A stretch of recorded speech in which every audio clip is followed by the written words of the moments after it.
sis and tell, a whole lot of talk, a whole lot of nothing. Amanda does stand up, Alison's on TV, and when they hop on the phone, you already know it's the place you wanna be. Sis and tell, the podcast that's so sweet. Oh, sis and tell, sis and tell, a whole lot of talk about, a whole lot of nothing. Sis and tell. Hey, Allie. Hey, man. What's going on? I've got sensory overload. Uh-oh. But it's one sense. Okay, so you lost your sense of smell.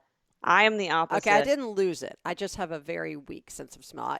In days of this, right, in Right. these COVID-filled times. days, when you say you've lost your sense of smell, people are going to think I have COVID. I've never had a great sense of smell, but it's not like it, totally gone. Right. In like your 20s, you figure this out, though. Yes, So- and I had a scan, and I went to Dr. Goldfarb, and he made sure that I didn't have a brain tumor. We went through all this. Oh, gosh. It's not funny, but... Did mommy, like, make you do that? Or was Of that course. you? Yeah. Okay, so I also had to go look. She had me looked for a tumor. I had, she made my the back of my neck get x-rayed, and which is really fun when you're 12 and you just find out it's a fat deposit. Mazel tov. You're carrying around a baby fat You're deposit. a camel. You're a camel. I'm like, this is so great for my 12-year-old ego. I was already like so awkward looking. Oh my God. Amanda, it's not a tumor. It's just a fatty deposit. Thank God. I told all of my friends. I've already got 2 different sized boobs. Really? I have to add another lump I've onto got my a body? Some people have third nipples. I have a third boob. It's just on my back of my neck. Oh, gosh. Oh, anyway. So I have a strong sense of smell, which I got from mommy. And Aaron's like, you are so lucky. And I'm like, no, I'm not. It's to my detriment. This is why I was so sick when I was pregnant, because I could smell everything and everything grossed me out. And I've just had a sensory overload in the past 18 hours with smells because Murray had an incident with popcorn and he threw up. So I had to clean. Yeah. So I had to clean that up. Like and he choked and he threw up? Yeah. Like he wasn't choking, but like when when you cough. Yeah. It just, so then, also, like, Aaron is just smelly, and the CPAP machine creates all sorts of extra gases, I will say, and it's just... Okay, this is sensory overload for me just listening. Like, just with my ears, this is enough. Yeah. So... And then K-Boo, our overweight chocolate lab, took a poo-poo in Oscar's room. And it was like this, like horse manure. I'm telling you. Luckily, I had this like spot cleaner. It's not like a spray bottle. It's like a vacuum, a wet vac. Oh, that's smart. That I wish I had when the kids were little. And I mean, seriously, like if you have babies and you don't own an upholstery and rug spot cleaner, go get. It was like the best. Immediately. It was the best $90 I've ever spent, and I could have saved a couch or two. I'm with like baby spit up, but so it was like one thing after another. And Aaron left for a bike ride today, and he's like, bye. I'm like, you go have fun on your bike ride. I got because I was like so overwhelmed with these smells, and it's just so gross. And I was like, and I don't think we have cleaned our carpet ever, right? We vacuum Ever? it. Oh, like doing like a deep clean, like Stanley steamer or something like that. Like getting like a company to come, and I keep on getting these Facebook ads for like, we'll clean 5 rooms for $100, which is nothing. But you also have to be careful. Like some of those are just adding water there, and it's not really doing a cleaning job. You have to use somebody you trust. Like we have a good friend, and that's her family business, and they've been doing it forever. And I mean, she does a lot of commercial work, but I would only trust her to do something like that. Well, no, they don't use just water. They have a solution. I know, but even so, like you just have to be careful. Like what's going to happen? I'm like, let's just rip up the carpet, replace it with hardwoods, which are easier to clean.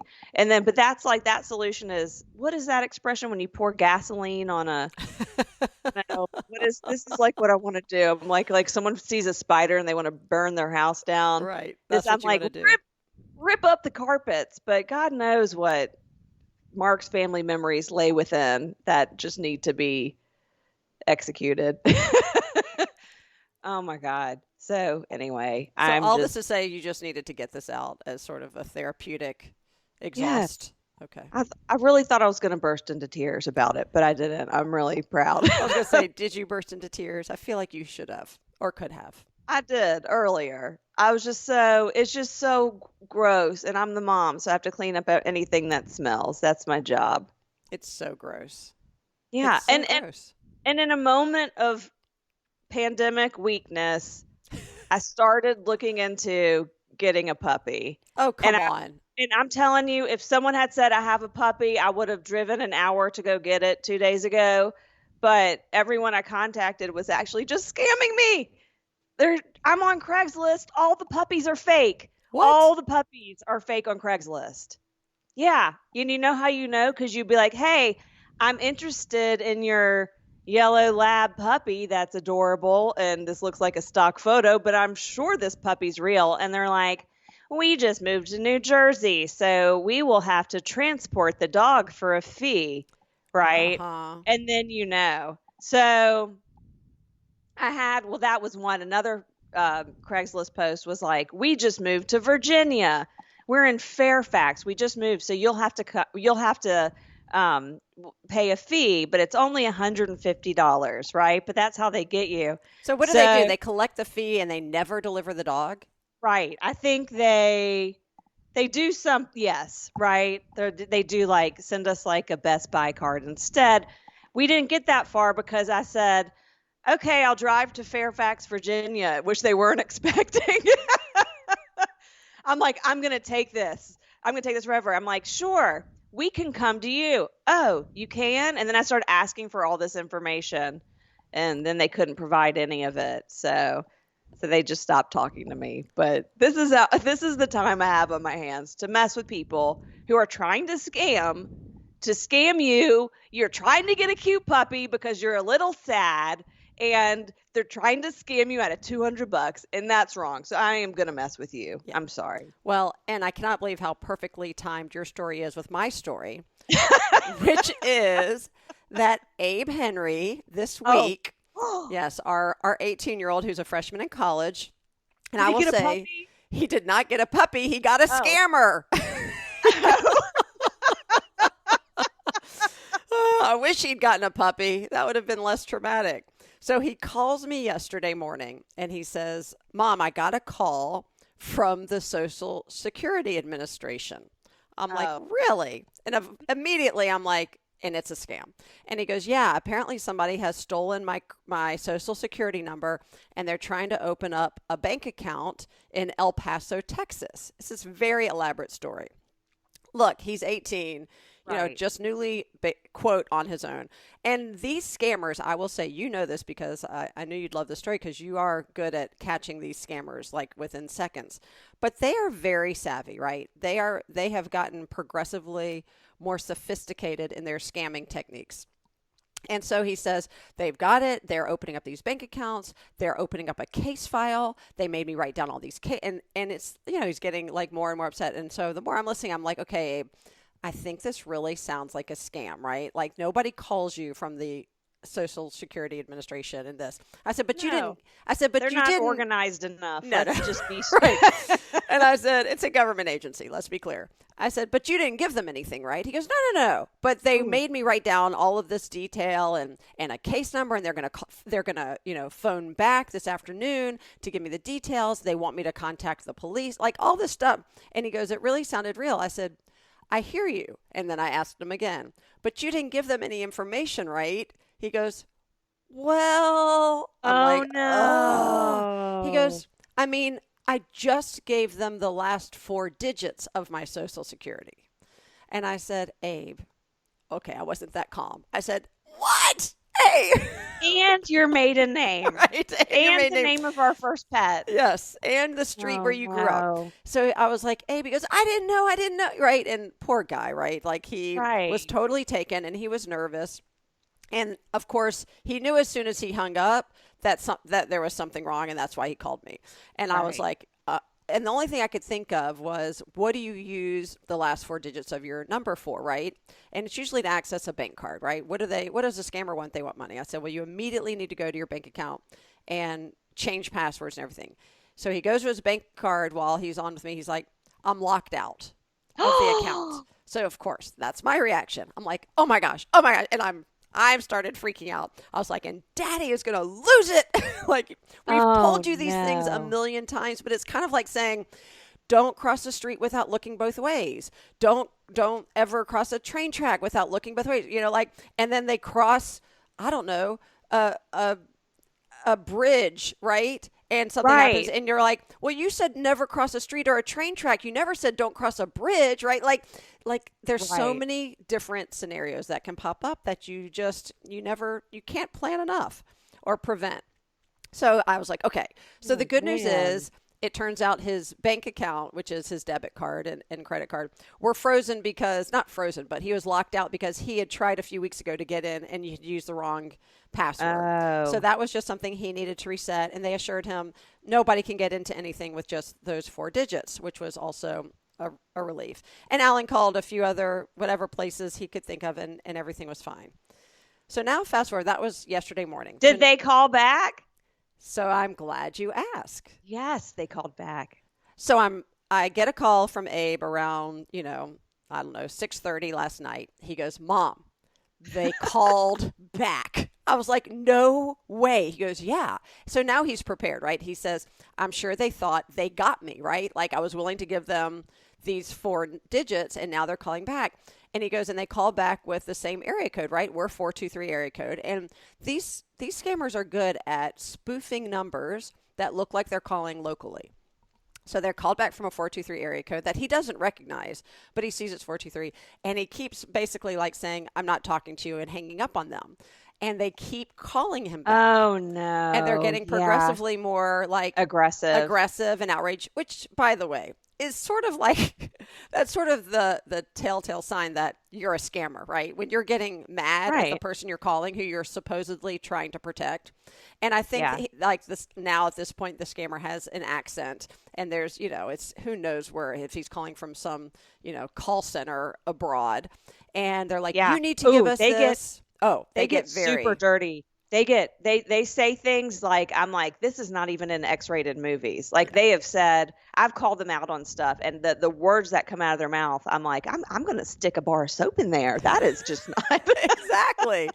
And he at the end of the day, right? He's just an 18-year-old kid who's like trying to deal with like somebody who's like basically phone harassing him.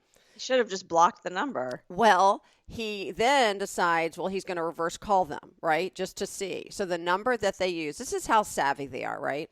He then calls the number that showed up on his caller ID, and they spoofed the actual number for the Chattanooga Police Department. Oh so my when gosh. Abe called back, so let's be clear, it was not the Chattanooga Police Department calling Abe, but they were using a number. They were able to spoof that number just in case he called back and said, oh my gosh, it really is the police department calling me, needing to set this up. So at least and of course I'm sending out the family text, and I'm like, boys, let me be clear. No agency, no bank, no IRS, nobody will ever call you and demand information. Do not give out your social. Do not give out your phone number. Do not give out your mother's maiden name, even though it's plastered on Facebook, right? Do not Which give is out Goldstein, anything. Right. By the way, if you are just now listening to our podcast, right? Which is now everybody can access everything. But it is, and I just think about how, especially during this time, right, where everybody is fair game and easy prey, because we're all kind of sitting around and you think, right, like if somebody's going to scam you or hack into your account, it's going to happen now because we're all online. So the reality of it happening is, I mean, it's a possibility, right? It's not crazy to think about. I'm just thankful he called at that certain time and was prepared. But I'm like, oh my gosh. And I was ready. The good news is, the good and bad news is I Googled, right, Social Security Administration scam or something. I come to their website, their official website. There are literally like 10 categories of ways people can scam you, right? Like email, text, phone, this, like, what is your issue? And then under those categories are like a million subcategories. I'm like, oh my gosh, this is rampant. Too much. Too much. Too much. And by the way, I just got scammed again. This wasn't about a puppy, but Publishers Clearinghouse. This guy, someone, the caller ID comes up and it says Jamaica. So I knew it was going to be a scam. Why would you answer Jamaica? Come on. Because I was curious. And then Oscar's like, put it on speakerphone. I want to mess with them. Right. So this is what I've created. I've created a household of sketch comedy artists who want to come up with characters to fool the scammer. And they're all under 18. But anyway, so he's like, and he's trying his best to do an American accent. I don't know where he's from, but I might be able to guess. But he's, and he's like talking about, oh, do you want a Publishers Clearinghouse? And I said to him, yeah, man, this sounds like a scam. And he goes, I promise you it's not a scam. We don't scam people. And I go, oh, so because you say it's not a scam, it's not a scam. Must be true. You sound very trustworthy, sir. Right. And he said, we want to deliver you a check. You know how they deliver checks? I go, yeah, they come to your door with a giant check. Is that what you're going to do?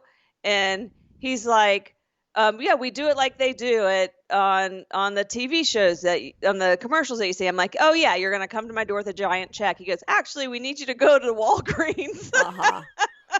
I go, yeah, you want me to do a money order, don't you?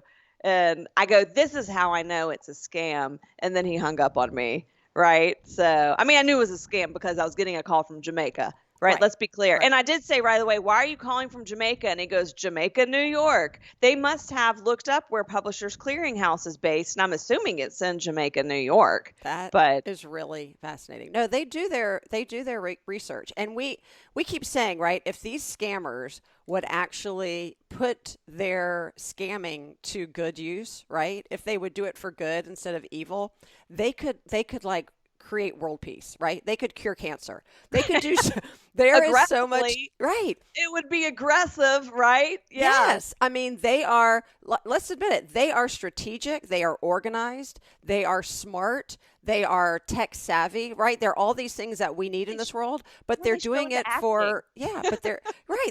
They're doing it for, bad intentions instead of good causes. Well, what about, I don't even know if this is a scam, but it's the guys who call you with a super deep voice, right? They say, hi, is this Amanda? And I know right away. They're like, that's a little scary. Yeah, I've got this deep voice and I sound like I'm an authority and I'm calling because I'm raising money for the police department. Okay. And it's this guy and it's the same guy who calls me over and over again. And he is like, I was getting ready to get my voicemail voice on. He says the same thing every time. So he goes, hey, Amanda, that's how they get you off kilter. Right. But no one I know actually calls my home phone. I know it. And so the last time he did it, I go, this isn't Amanda. No. And he's like, oh, well, we could speak to whomever's there. And then he launches into a script and I go, wait a second. And he goes, oh, I'm sorry. And I go, this is the babysitter. Take my cues from mommy when she doesn't, that was her strategy, was to be like, no, this is the babysitter, telemarketer. So, but yeah, these guys. Yeah. So as far as I know, that's not a scam. What I do know is that the Fraternal Order of Police and the fire department, right? Yes, they use professional telemarketers and have for years that go on script. And it's almost like hiring a professional actor to do your fundraising. And one of the tricks is they use your first name, which is brilliant, right? So it's familial. It throws you off instead of saying, is Mrs. Marks there, right? And for sure. They're like, oh, hey, Amanda, right? And it immediately disarms you and catches you off guard, so you engage. And they're very slick, right? I think now people are a little bit immune or a lot immune to it because when they initially started to do this, they really were, it was a very high-end way of telemarketing that was made it personal instead of robotic. It also made you feel like you were listening to a professional salesperson, but you didn't really realize you were. You feel like you're talking to a police officer or a firefighter because because of the depth of their voice is so like, this guy's gonna have muscles, but really he's just some Right. lonely guy in his mom's basement who has a job as a Yeah. telemarketer and has a radio voice. Well, and I wonder That's what they're it doing is. now. They used to do like tickets to these concerts, and they're like, well, even if you don't want to buy tickets, and then they'll send you a sticker that you can put on your car that says, I support the police or the fire department, these first responders. The insinuation or implication being, ooh, put this sticker on your car, and then if you ever get stopped, or like people know, wink wink, nudge nudge, that you're a special friend of the force. I'm not sure if that really was the implication, but that's what I took it to mean. Oh, so you must have had a much longer conversation with them than I have had, because I really don't let them get past the, hey, Amanda, right? Unless I'm curious and sad and bored. And I'm like, do you have a puppy for me too? And the answer is no. They don't have a puppy for me. No puppies. One thing I did learn is that, and you don't have an iPhone, so this does not relate to you, although I'm assuming that on your phone you can do the same. But someone just told me a really, really helpful, not a hack, but an option on the iPhone. So if you go into your settings, anybody with an iPhone, and you click on the phone, the green phone icon, and you scroll down, there is actually an option called Silence Unknown Callers. And this means that anybody who is not in your address book, when they call you, it still goes through, but it does not ring your phone. So your phone doesn't have to be on silent or on no ring for it to silence those. And it actually, just yesterday, I got a voicemail from one of those scam artists and telemarketers, right? It's a robot call. I didn't even notice the phone ringing because I had it on Silence Unknown Callers. So that's a great option, especially in the wake of, I get so many of these calls a day. I don't know about you, but they all are spoofing either numbers that are in my area code or numbers that they think I'm going to pick up on, or, 800 numbers. I don't know, but I don't have that. I'm might looking. have to Google it, but I thought that was, somebody told me that. They're like, oh, just click on Silence Unknown Callers. I'm like, what? What? That's an option? That's amazing. So happy. Yeah. Oh, I don't. Oh, I'll have to see if the Android phones have that. I don't. Okay. In other news, I have a mild confession to make. And I feel like, yeah, it's nothing. It's mild, but I feel like, have you seen that commercial where is it Geico or something, where they're trying to keep people from turning into their parents? And there's like Yeah. like people are like, trying to get people, like helping people in parking lots repark their car and tell them what to buy in electronic stores, right? So I know that, I act like mommy a lot, but really I have more daddy tendencies. And I know this about me. We're very, very similar, right? Our humor is similar. Some things about like being OCD about certain things is similar. And anyway, I just know I have those tendencies. And I try to, the good traits, which are mostly good traits, I embrace. The other ones, I try not to. And recently I found myself embracing a trait I'm not very proud of. Oh, no. And that is, I'm embarrassed to say, but I may or may not have used one of those plastic toothpicks at the dinner table when I was out in public. Oh, no. And you also gave Aaron a hard time for not flossing in the bathroom one time, too. So that is bad. Wow. You used a toothpick and well, what happened was, okay, at least you didn't use a handkerchief to blow your nose. If you ever catch me having a reusable handkerchief in my pocket or my handbag, please just shoot me on the spot. Just put me out of my misery. No, I haven't gone that far, but we were massaging. You're massaging your gums. I was massaging my gums, so much so that. So to be clear, I was with my friends. We were at an outdoor restaurant. I get stuff in my teeth, right? But this is why I like travel with a water pick, and I have a water pick at home. And so I didn't have. And there's wait. Okay. You don't like bring your water pick with you to restaurants? No, right? But like if I'm going out of town, I'm saying I have a little travel water pick. That makes more sense. It's not very small, but it is handy. So there was just something stuck, and it's I can feel it, and that drives me bonkers. And so my friend's like, well, I have these plastic like toothpicks. I'm like, oh my God, those are like what my dad uses. That's exactly what he has. So I just sort of like, I thought I was being very subtle. It was not so subtle. And of course, my other friends are totally making fun of me and my friend for using it. But then I came home and I'm like, okay, I don't want to use them in public, but I did buy those like gum massaging plastic toothpicks, and they are life changing. Like, I know we made fun of Daddy for using them in public. It's like your gums are going to the spa. Right? It is a spa day for your gums. So I am not encouraging or condoning the public use of toothpicks ever. I still think that's gross, and I'm embarrassed that I did it that one time, maybe twice.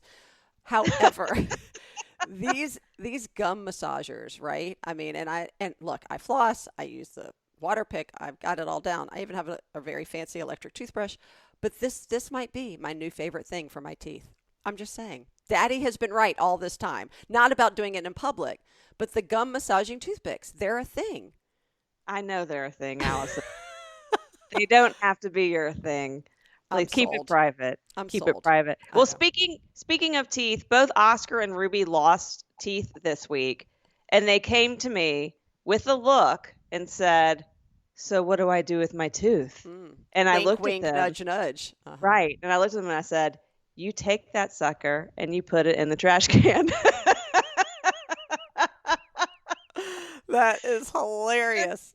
And they're like, "What do you mean we don't put it under our pillows for tooth fairy money?" I go, Come on, you guys are 11. We know there's no tooth fairy at this point. So, and earmuffs, if anyone's child is listening, that's, no one's 5-year-old's listening to Sis and Tell. Right. So, but I'm like, no, there is no tooth fairy. We're done with that. If you want $1, you go tell Papa that you lost a tooth like I used to do. I went to my Papa when I was like 10 and still losing teeth and was like, I lost a tooth, and then I'd show him my hand that it was empty, and he'd like put a $20 bill in it. Right. So that's how I bought my own Cabbage Patch Kids, because I lost my teeth super late in life. Oh gosh. Well, we used to say to the boys, if you don't believe in the tooth fairy doesn't believe in you, right? That's when they first started questioning, and then we got to the point where we're like, can we all just agree that we know the truth? No, they were just pretending for a long time that they believed in the tooth fairy, and I knew they didn't. So they would still do it when they could be 21 and getting their wisdom teeth out, and they'd be like, "What do I do with my tooth? Do I put it under?"